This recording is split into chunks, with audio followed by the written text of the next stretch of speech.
Thanks for tuning in to Men for the Win, a podcast hosted by David Kufis and Dan Thompson, two avid fans who appreciate well-played baseball, especially when it's done by the Twins. Men for the Win is sponsored by the Grand Group with Edina Realty. Are you looking to purchase a new home in the Twin Cities area? Or perhaps you're trying to sell your current home? Whether you're upsizing or downsizing, the Grand Group with Edina Realty will meet all of your housing needs. Contact the Grand Group by emailing thegran, G-R-A-N, group at edinarealty.com or call them by phone at 612-817-8751. The Grand Group with Edina Realty, 3-time Minneapolis-St. Paul Magazine Super Agent Award winners.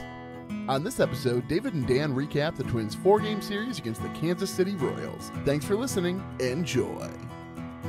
Thanks for tuning in to Men for the Win. My name is David Kufis. With me, as always, is Dan Thompson. The Twins split the series against the Royals, winning 2, losing 2. But more importantly, Dan, the losses don't matter as much, but the losses due to injury do. They do. I'm a little concerned about Sonny Gray and Royce Lewis being out here. This was Royce Lewis's great return, and then he was for a couple innings, and then he went. Hopefully he's okay. You know, the latest that we read a couple hours ago, we're kind of doing a late record here, is that the Twins are saying it's a bone bruise in his right knee. So that it sounds okay. Like he's going to make it through, David. Why are you shaking your head? The way that guy hit the wall and the way that he grabbed his knee, not a chance. We're not seeing Lewis back in the lineup. I'm going to say maybe in September. All right, well, we're going to see here. We'll see what happens. Sonny Gray, you know, what was it, a pulled pectoral muscle? Well, it was such a weird play, right? Because he throws the ball and Jeffers is arguing with the ump, saying that it should have been a foul tip. And so everybody's kind of watching the action at the plate. And then what's happening, though, is Gray's like stretching his arm up on the mound. And it's like, is he trying to like say something or what's the deal? And turns out, yeah, he's raising his hand. Like, hey, I have something. Excuse me, guys. That's what it looked like. I'm like, what's going on here? But no, he did leave the game with that pectoral issue. But he hasn't been put on the IL yet. And he is planning to travel with the team to Detroit, so we'll have to see how that goes. Well, who knows? They're going to need every arm they can over the next week or so, which we'll get into more. But let's talk about this series here. Let's go to the recap. Series recap. You know, Devin Smeltzer seems to really want to be a starting pitcher in the majors. He can't go away. He does. There's not much else he could do here, Dan. So game 1, the Twins lose this one 3-2, and arguably this is the game of the series that they should have won that they lost. Totally. Anyway, so Smeltzer has a gem of a game here. 7 innings pitched, only 2 hits given up, and 1 walk. 6 strikeouts. And as you've mentioned time and time again the last couple of episodes, he's out of options. You're telling me that he has even the possibility to clear waivers if he tries to get sent down again? Not going to happen, I don't think, Dan. No, not a chance, because he's a lefty, first of all, right? And I feel like teams always want to have lefty starters in there, especially because the Twins don't have any other ones that they can turn to. So I don't think he's going anywhere, especially with Gray potentially being out. Joe Ryan is on the injured list here with COVID. And, you know, we saw that with Bundy, how he just wasn't the same coming back right away. He's worked back better, but you got to think Joe Ryan's not going to give him 7 innings in his next start. So they need Devin Smeltzer right now. Yeah, and it's just disappointing when a guy puts up that performance and gets absolutely no help from the offense. No, they left 12 on base. That was a trend all series. They did go 3 for 11 with runners in scoring position, which isn't terrible. But a couple of those hits, at least one of them came with a guy in second, but then it didn't actually score any runs.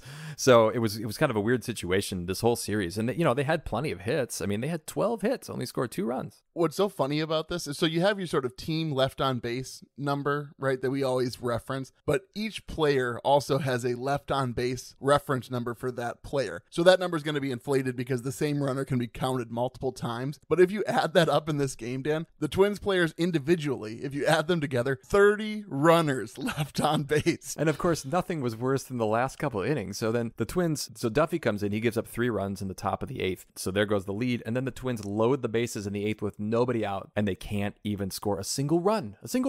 2 strikeouts in a row. So it very disappointing there. And then in the 9th, they got a couple guys on and couldn't score again. Seemed like a trend. It did. I do want to say, actually, so I had some buddies over, and so this game's on, and I even said, well, let's see here, bases loaded and no outs.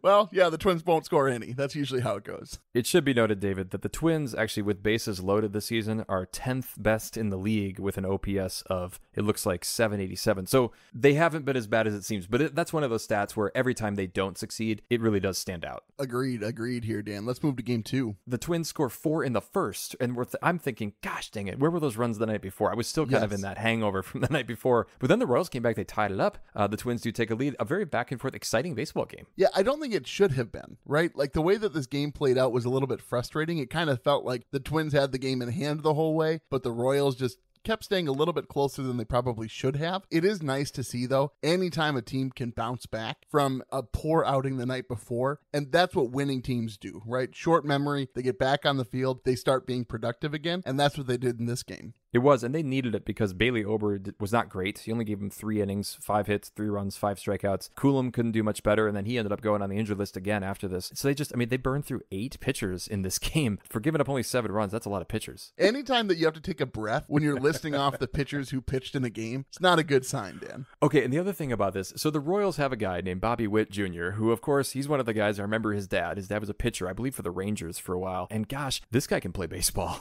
He was a double short of the cycle. That's not usually the one you're missing when you're one short of a cycle, and he stole a base. Like, this guy looks like he's going to be terrorizing the Twins for years to come. I mean, he'll join a list, Dan, of Royals players who have certainly had their way with our Minnesota sports team. Well, the other one was Salvador Perez, who did not hit a home run in this series. Now, it helped that he didn't play the first 2 games, but it feels like every time that Salvador Perez is appearing at Target Field, he's hitting a home run. A couple other notes here, too. Urshela came up in a big spot late, and he added some insurance runs there in the 8th that were very important. But here's the deal, Dan. Urshela, when he gets a hit that stays in the ballpark, I think he is incapable of getting a hit that a fielder doesn't get a glove on. I swear, you could do this just in the last 6 or 7 games. You could find probably 5 hits of Urshela's that a fielder gets a glove on, but he still gets a hit out of it. I think it was in game 4, they mentioned the stat on the radio that he was like 7 for 18 in late game or important moments in games. He has been up with runners on in key spots so much lately. He's been so prominent for this team, and he's been great. Yeah, I think Gleeman said that Urshela has recently converted many Twins fans to be believers here. One other bright spot in this game, Polanco returns to the lineup after a few games off, and his first at-bat back, Dan, is a homer to right field. Wonderful to see. There were so many guys getting on base in this series, and it was just really encouraging because for as many guys as have been getting hurt or just coming off the injured list and things like that, the Twins have been able to keep the offense going. It does seem surprising when you look at the injured list to see how well this team continues to perform. And to that point, David, the Twins have the 6th best OPS in the league right now. For all the struggles that they have had seemingly with runners in scoring position and just leaving a lot of guys on base, they are putting a lot of guys on base this season. Well, I mean, most of that OPS stat, though, Dan, is Kyle Garlick, I'm pretty sure. Well, man, and he was so close in game 3, David, so close to making a huge hit, maybe his biggest hit of the season. Yeah, so game 3, Twins lose this one 7-3. Archer, I mean, nothing if not consistent, right? Dan Thompson, 4 innings pitched out of Archer. So shocking, I know. 7 hits, 5 runs, 3 of them earned, 1 strikeout. Granted, he was burned by his defense behind him a couple of times in this outing, but still, Dan, the 4 innings, you gotta get deeper into the game, and look at his strike to ball count. 78 pitches, 50 strikes. Not his best, but I will say he really got burned by Polanco's error. I believe it was in the 4th inning there, because the Twins were only down 2-1 going into that inning, and then Polanco's error, I think it was 2 more runs scored after that, and that really was damaging because obviously the Twins were able to find room for base runners again on this, but this one felt like the defense actually really let them down in a way that we haven't seen most of the season. Definitely been more consistent, especially when you have Urshela on the left side and Correa as well. But yeah, this outing was not good for your Twins defensively. So one thing interesting happened, Dan. I referenced here that Urshela only gets hits if he hits opposing fielders' gloves, and he kind of got a taste of his own medicine because Bobby Witt Jr. hit a scorcher to third base and it bounced off Urshela's glove and kind of trickled away. It was a really tricky play after that. He had to run the ball down because the left fielder was nowhere to be found, but it was funny to see Urshela being the guy chasing after the ball as opposed to being the one who caused the chase. Yeah, go figure. The other thing was that the Twins, so Ryan Jeffers had kind of the big hit in this game really for the Twins. It was in the 6th inning, bases loaded, and his hit snapped an 0-for-10 streak for the Twins with bases loaded where they didn't even score any runs over that stretch, right? I mean, to the earlier point we talked about, but that was such a nice hit. It was a shame they couldn't follow it with more because then the Royals added 2 more runs in the 7th and the game was out of reach until the bottom of the 9th when they load the bases with 2 outs, and then Kyle Garlick gave that ball a ride. David, did you think that was out? I stood up, if we're going to be honest. I was out of my seat. I wasn't at the game, mind you. I was at home, but I did stand up, Dan, and I was hopeful, but my hopes, alas, were dashed. And still nice to see the way that Kyle Garlick has been playing. I mean, his average is up to, he's in the 280s. His OPS is, I think, still leading the team. Like, what a find that he has really been for this team. We make fun of him so often, and then there he is again in the big spot. And I just love his stance, right? Because it's like, it's pure power hitting, right? Like, he's like, I don't care. He's like, I'm not looking to leg out a single here. Like, I am looking to get a hold of a ball. But it's like every time he gets in the box, his chest is like facing the pitcher. Like, he's like, he could walk a straight line out to that pitcher the way that Kyle Garlick stands in the box. He is. I mean, he's fourth on the team in home runs and out with a couple other guys, but hopefully he's gonna get some more at bats here. It looks like, depending on whether Kepler can come back from his injury anytime soon. Okay, moving to game 4 here, Dan. The Twins bounce back. They find a way to win this one, thank goodness, to at least split a 4-game series with the Royals. It's embarrassing enough, but man, had they lost this series, Dan, that would have been heartbreaking. Yeah, and one nice sign too here. So the Twins win this 7-3. Byron Buxton gets on base again, looking more like himself. He seems to have snapped out of that funk. Yes, and it's funny that he was the DH in this game, and then Royce Lewis, the Twins are trying to find a place for him to play. They put him in center. He makes a spectacular catch in center, only Dan to go down with injury. It's just so sad. It's so sad because the Twins were like, we got to find a way to get this guy onto the field. You got to wonder if he had played his original position of shortstop. I don't know that this injury happens. Yeah, but there's nowhere else to put him, right? Because right now he can't play third because Urshela's there. He can't play short because of Correa. So it's one of those things where you just can't have everything that you want. Hopefully, again, I'm holding out hope. It's just a bone bruise, David, and he's going to be back. Correa had that bruised hand. It did cost him, I think, at least 10 games. But hopefully that's all that they're going to cost Lewis and he can come back. I will say, too, Nick Gordon came in and filled in for him, and he had a couple hits, including a home run. Nick Gordon continues to be a guy that the Twins can count on. Go figure. Well, I think especially when they keep giving him a chip on his shoulder, right? Like they do. I mean, how many articles has Nick Gordon read this past week that they're like, send Nick Gordon down and bring up Royce Lewis. This team immediately gets better with that arrangement. His role on this team is not to be the superstar. It's to be, putty that can kind of fill whichever gap that they have in the lineup at any point, and he's doing it admirably. Yes, Dan. Nick Gordon is putty. You're right. You are correct about that. Hold on. You keep avoiding talking about Trevor Larnach. Why is that, David? Why are you avoiding talking about him? I haven't avoided talking about him. I wasn't going to be the one to bring him up, Dan. Trevor Larnach is batting .310 now with an OPS of 9. I would keep talking about OPS today like I'm some OPS guy.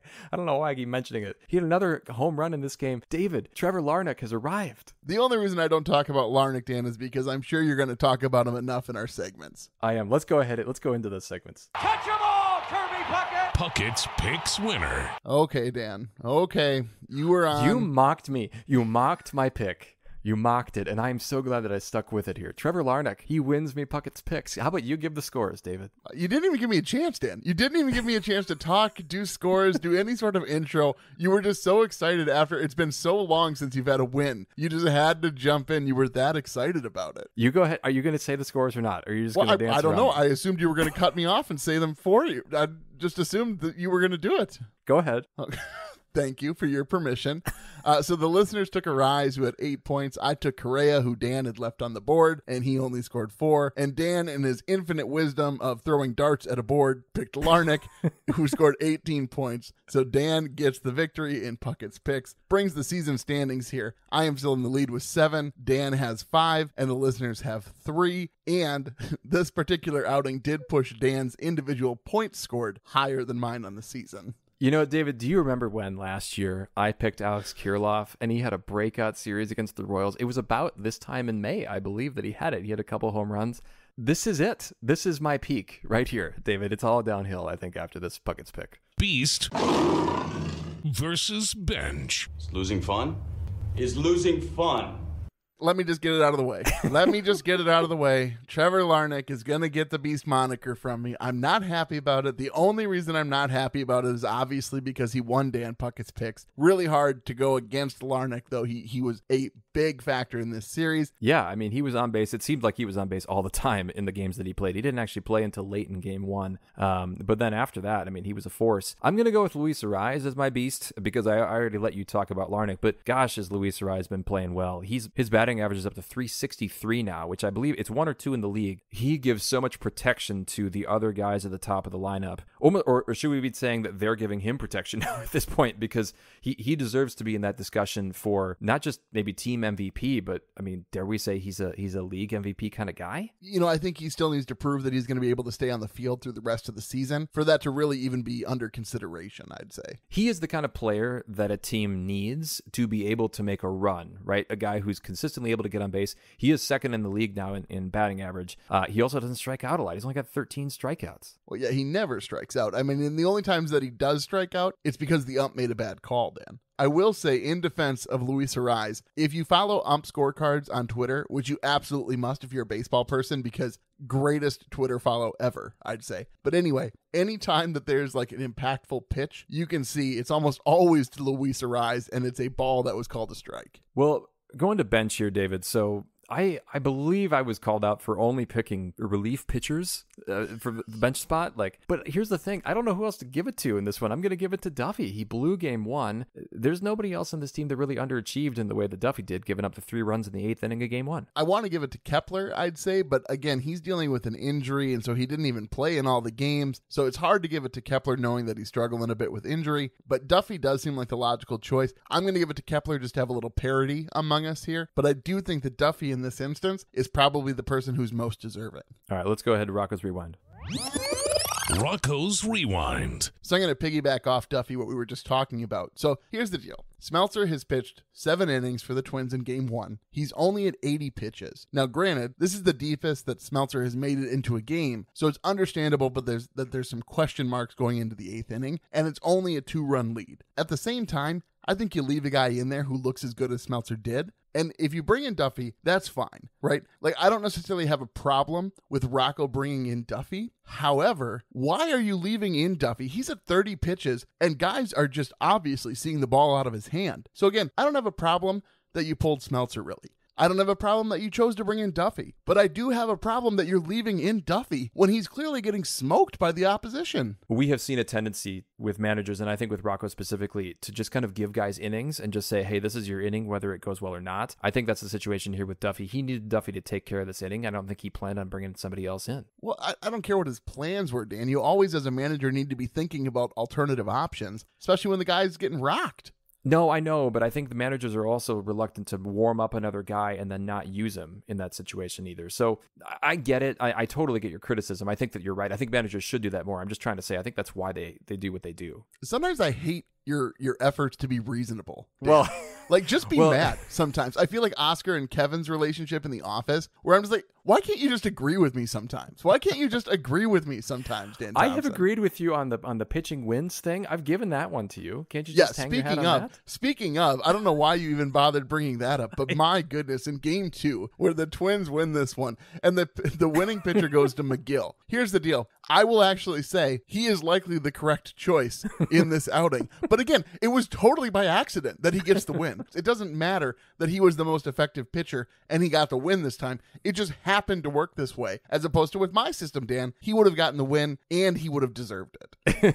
All right. Well, I'm going to offer my own criticism of bullpen management, because I'm going to look at game 3. In the 6th inning, the Twins score their 2 runs, and so it's 5-3 Royals, and it's the top of the 7th. Now, Juan Minaya has already been in for 2 innings, and then he comes and he starts the next inning here. He only ends up throwing 31 pitches in the game, but I argue they should have gone to a fresh arm in that situation, given the fact that the Twins had this momentum. And if you can get 3 quick outs there and get your guys back out, I think that's a much better play than leaving Minaya in there for potentially another inning. And it didn't go well. He gave up 2 more runs. Well, I understood, though, Dan, that managers give the ball to the player and just assume that they're going to finish the inning, whether it was good or not. I had a wise man once told me that, I think, 30 seconds ago. 30 seconds ago, a wise man just told me that. But I'm saying they should have given the ball to somebody else to start the inning. Like, it should have been Moran's inning to start. That's my point. It's so a different point than what you're trying to criticize me for. Sure. Okay. You're right. Let's go. Thank you. I am right. Let's move forward. Actually, before we move forward, there's no good time to do this. We actually have 2 corrections to make. Last series, we mentioned that it was Torrey Hunter doing commentary actually on the TV. It's actually LaTroy Hawkins. Torrey Hunter was not, so we apologize for that. And you go ahead with the other one here, David. We had said that Rosario was related to Baez, but that is not the case. Baez is actually related to Barrios. So we sort of mix that up there. It's hard though, man. There's so many guys in Major League Baseball. How are you going to remember how everybody is related? But anyway, I think I just wanted to mention Eddie Rosario. I think always that's what I wanted to do. In my heart, I was thinking this is a spot, and I think I got that one wrong. Fair enough, Dan. Okay, well, let's keep pushing here. Minnesota moment. Minnesota moment. This one, David, and I see we have pretty similar ones in many ways. I went with Polanco's home run in game 2, more because I was worried that he was maybe going to have an injured list stint. And the way that he came back, hit a home run, he actually went 2 for 5 in the game, scored a couple runs, and was able to knock in a couple. Just encouraging that he actually looked healthy, because then I believe he played the rest of the series without seemingly any trouble. Yeah, I'm hoping that's the case, right? Like, hopefully he just tweaked it and he needed a couple of days off it to get it right. I'm going to go with Urshela's 3-run home run in game 4, bottom 3. Again, showing that bounce back mentality after losing game 3 to come out and give that team a jolt in the 3rd inning. Just huge to make sure that this team won this game 4. Let's keep going. I just don't know how it can get any better. Mauer's musings. Mauer's musings, Dan Thompson. I feel like I already asked this question, but now you're asking it in a more formal way. Yeah, so are we going to see Alex Kirilloff again soon? And if so, what position is he going to play on this team? I think yes, but I do have to ask the question, Dan. What are you going to do if Larnach continues to perform at the level he did in this last series? You can't very well take away at bats from him. No, I don't think you do. I think you would try to put him in a different position. And maybe he plays some right field, because if Kepler is needing a couple days off. The problem right now is that the Twins just have so many baseball games coming up here in the next week. You can't just put Kepler on the injured list if you think that he actually might come back in the next day or two, because they need outfielders. They don't have that many guys. But I wonder if Kirilloff is able to make his way back up to the lineup in some way and then give a little bit of a break to Kepler. Would you rather have Kirilloff or Miranda up right now? I think I'd probably rather have Kirilloff, because I think the infield corner can be taken care of right now. Especially if you brought Kirilloff up, you could move Arraez to 3rd if you needed to in a pinch to give Urshela a day off. Yeah, I mean, but again, it's so hard when we're talking about getting guys in one day at a time when you're worried about who's getting a day off. In the last 7 games down at AAA, by the way, Kirilloff is 5 for 17, 1 run, 1 walk, 7 strikeouts. Not great, no RBI yet.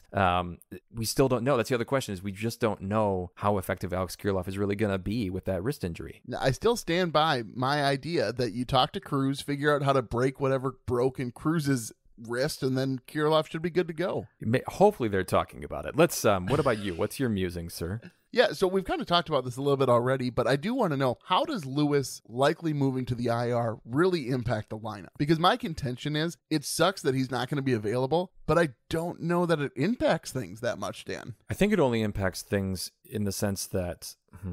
I don't know. Yeah, that's a good question, because that's what's so confusing about it, because it felt like it really hurt. Like, you saw him go down and you're like, oh my goodness, that sucks that he goes down with injury. But at the same time, it's kind of like, but really, it doesn't really impact how that lineup is structured day to day when he's removed. It's not like there's a hole that needs to be filled. It's that they were trying to find places for him to play as it was. Yeah, I think, especially because Gilberto Celestino's been out too. Now he's on the COVID list, and maybe there's not even room for Royce Lewis if he's healthy. I think this becomes more of an issue, and we'll see once the swelling in his knee goes down and they can get a better picture. This is a long-term question more than anything, right? Like, because then it impacts all of the Correa discussions. Because again, if I'm Carlos Correa, well, I'm thinking, well, this is kind of awkward for next season anyway, because they clearly want Royce Lewis. Why are you shaking your head? It's only awkward.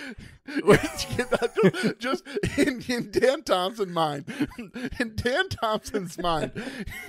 Carlos Correa is staying up at night just in a cold sweat thinking, oh no, Royce Lewis might take my job. Like, Lewis is gonna be here next year on the same contract.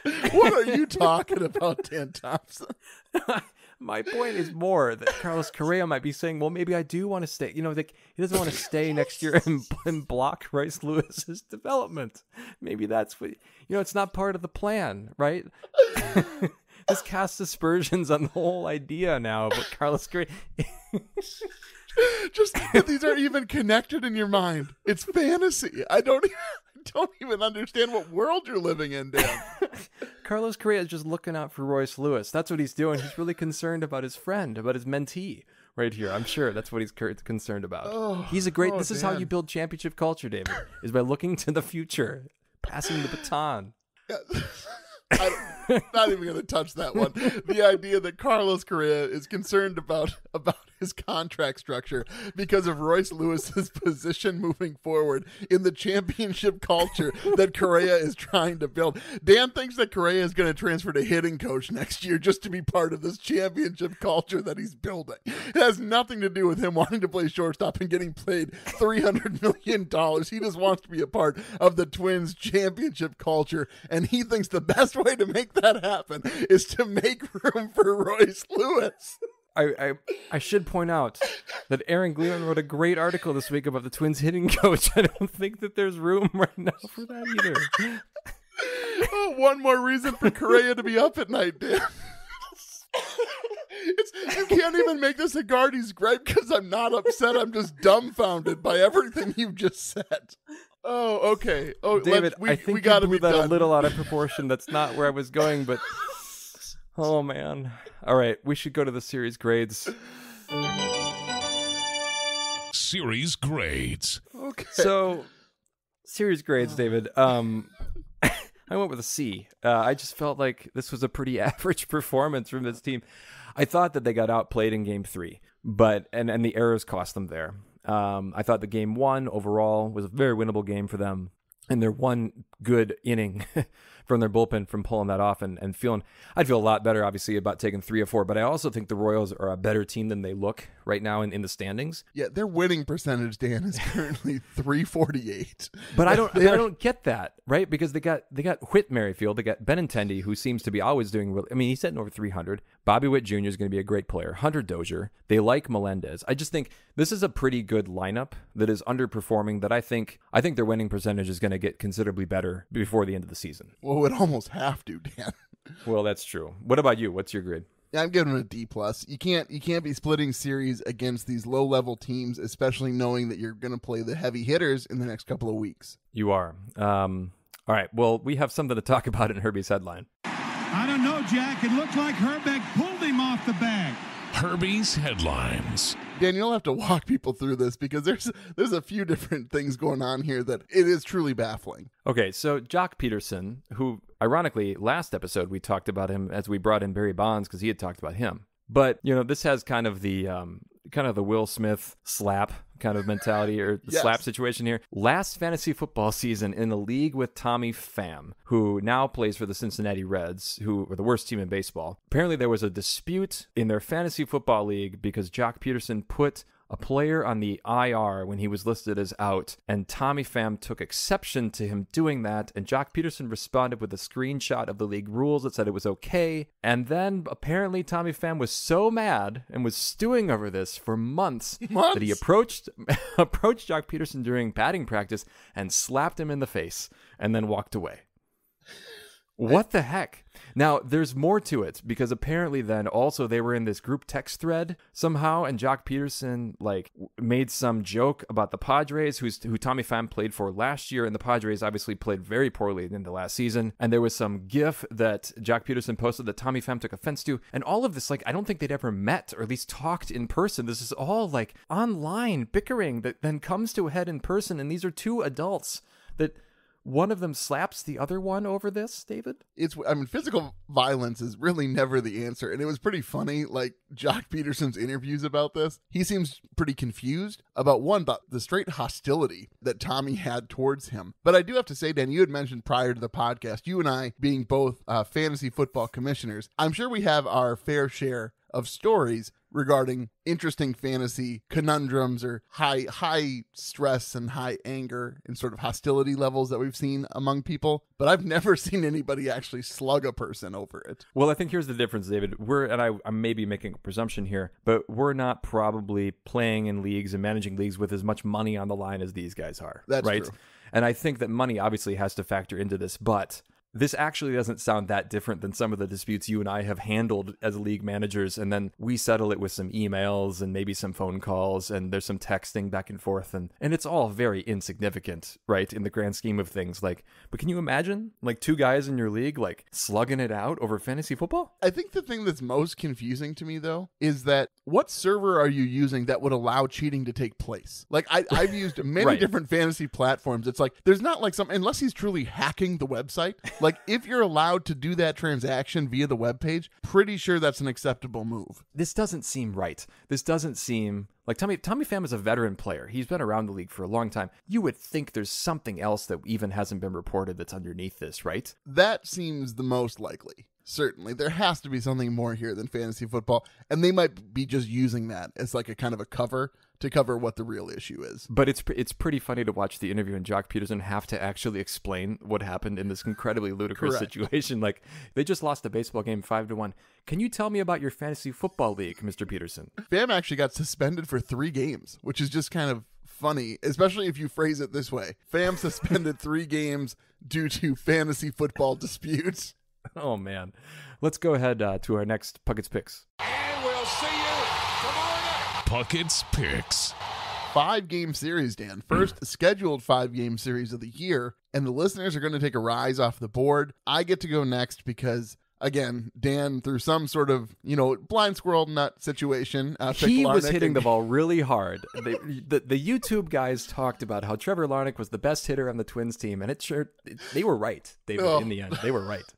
My goodness. So I'm going to take Correa. There is a little bit more debate in my mind about who to take here, but I am going to take Correa. I hope Dan takes Larnach again, and I hope his hopes are dashed. No, I think I'm actually going to go with Byron Buxton again. I think that he's healthy. He's on the upswing. And he's been showing he played 3 of the 4 games here in this series. So I'm hoping he plays 3 of the 5 here. I'd feel pretty good about that. Yeah, probably sits one of the games of the doubleheader, you think, certainly. I would think so, too. All right, David. Well, that's all we got for this series. So, again, the Twins are headed to Detroit. Then they're headed for Toronto. We're going to have to talk about that at some point, too, next series, because we don't yet know which Twins players are going to make that trip. The great COVID, are you vaxxed mystery continues. It was a really weird interview when they're like, well, why can't you just tell us who's not making the trip? Well, we're going to wait because we don't want to put guys through that. Are people really still upset about this, Dan? I guess I don't. It feels like old news a little bit. Well, not in Canada. So yes, that's true, I suppose. We know one thing here, David, though. The Twins have a 5-game lead in the AL Central right now, so we know that they are going to still have the lead in the division the next time we speak. Love it.